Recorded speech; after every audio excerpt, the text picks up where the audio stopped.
karaa salphaa fi kanfaltii tokkollee isin hin baasisne iddoo kan isin gargaaru maastar kaardii akkaataa itti baafattanan isin agarsiisa. Jalatamoo maatii YouTube channel furtuu app nageenyi koo kabaja jaalalaa bakka jirtan isin ifata jecha har'as waan isin fayyaduun qabadhee dhufe kota wajjin laaluu akkaataa itti maastar kaardii baafattanidha. Maastar kaardii baafachuudhaaf dirqama aappii Baabiit nu barbaachisa. Baabiit maastar kaardii kan nuti wajjin laallu jechuudha. Baabiit maastar kaardii kana baafachuudhaaf jalqaba akkaawuntii Baabiitii qabaachuu qabdu. Kanaan booda Baabiit aappii adda buufattaniin booda gara keessaa seentanii bakka sarchii irratti kaardii jettanii sarchii gootu. Akkuma gara keessaa seentaniin sarchii gootu jechuudha. Bakka sarchii irratti kaardii jettanii sarchii gootu. Gara akkaawuntii kana hin baranne liinkii isaa Telegiraam irraa fudhattanii salphaatti banachuu dandeessu. Kanaaf kaardii jettanii gaafa sarchii gootan filannoo kanaa isinii fida. Bakka kaardii jettu kanatti kiliikii gootanii gara fuula duraatti deemtu. Bakka kaardii jettutti gaafa kiliikii isin gootan kanatti sarchii isiniif godhee fuula kanaa isinii baasa jechuudha. Fuula kun amma argaa jirtan kana jala isaatti get your card waan jedhutu jira. Get your card waan jedhu sanarratti kilikii gootu jechuudha. Yoo barbaadan olooftanii dubbisuu dandeessu. Bakka get your card jettutti kilikii gootanii opshiniin isinii fidu tokkoon isaa guutuu jechuudha. Jalqaba irratti kaawuntirii kallattiidhaan dikteekti godhee ofuma isaatii kaawuntirii isinii filaa jechuudha. Yoo ta'uu baate immoo irra kilikii gootanii Itoophiyaa filattu. Inniyyuu Itoophiyaa isinii filaa jechuudha. Kun akka margaa jirtan kanatti jechuudha kaawuntirii. Kanaan booda konformi gootanii gara fuula duraatti deemtu. Yoo biyya biraa isinii fides gara Itoophiyaatti deebistu. Akkasumas VPN waan tokkoyyuu isin hin barbaachisu jechuudha. VPN yoo bantan jirtan ni cuftu. Kanaan booda verification identity verification kanatti isinii baasa. Yoo identity verification keessan verify godhattanii yoo turtan jechuudha. Kanaaf yoo ta'uu baate immoo national ID yookiin immoo paaspoortiidhaan verification isaa sirreeffachuu qabdu jechuudha duuba deebitanii. Kanaan booda next jettanii gara fuula duraatti deemtu. Fuulanni isinii fidu kana guutummaa isaa guuttu jechuudha. Tokkollee toon hambisiin. Fakkeenyaaf tokkoon bakka duwwaa isaa akkuma jirutti tokkoon isaa guutaa deemtu jechuudha. Irra kilikii gootanii bakka kaawuntirii inni Itoophiyaa jedhee guutaa.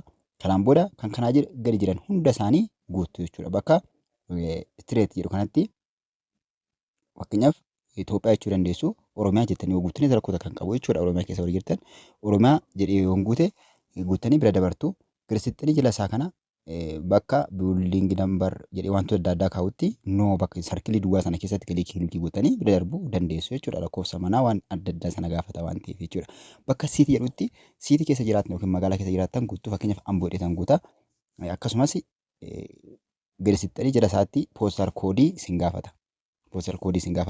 Poostar koodii kan keessumaa Addis Ababa keessa yoo jirtan 1000 guuttuu. Akkasumas naannoo Adaamaa Jimma wantoota adda addaa kana poostar koodii garaagaraa warra qaban magaalota poostar koodii qaban poostar koodii isaanii guutuu jechuudha. Kan poostar koodii hin qabne immoo fakkeenyaaf kan akka Amboo 00 keessan rakkoota kan qabu jechuudha. Sababiin isaa poostar koodii hin qabu waan ta'eef.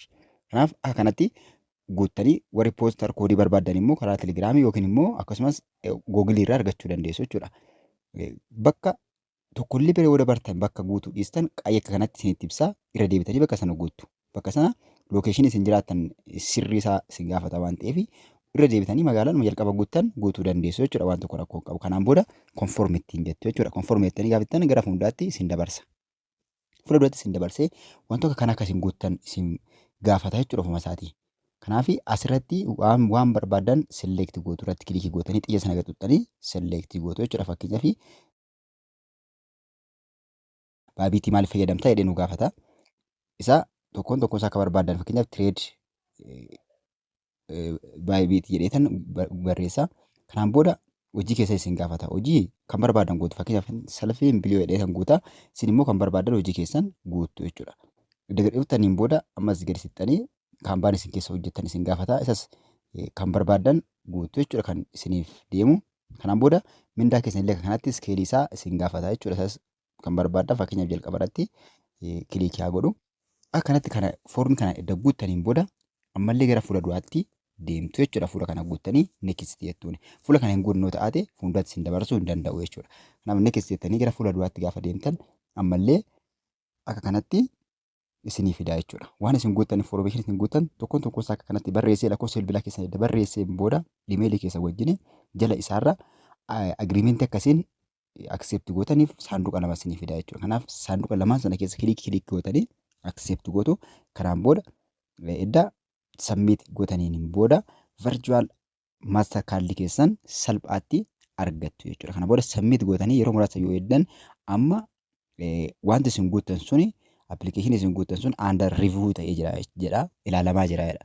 Ilaalanii waan isin guuttan ilaalanii adda baasanii cheekii godhaniin booda maaster kaardii keessan isiniif ergu jechuudha. Kanaaf akka kanatti virtual maaster kaardii wantoota garaagaraa online irraa bituudhaaf akkasumas wantoota adda addaa ittiin kanfaluudhaaf isin gargaaru kanatti argattu jechuudha. Kanaaf arganiiti ilaalanii naa deebisanii jiru succeed jedhee jira jechuudha. Salphumatti maaster kaardiin kiyya kunoo akka argitan gubbaarra dhufee jira jechuudha. Bakka xiyyaa san tuuxxanii gaafa gadi harkistan kanatti maaster kaardii virtual maaster kaardii bareeda ta'e karaa kanaan salphaatti argachuu dandeessu jechuudha. Ammaaf 00dha hamtuu irra hin jiru. Kana akka kanatti maaster kaardii bareeda ta'e argachuu dandeessu itti gargaarama. Viidiyoo kana laayikii akkasumas buloonni haaraa sabskiraayib gochuu hin dagatinaa. Waliifis sheer godhaa. Gaafii qabdan immoo komentii irratti barreessaa.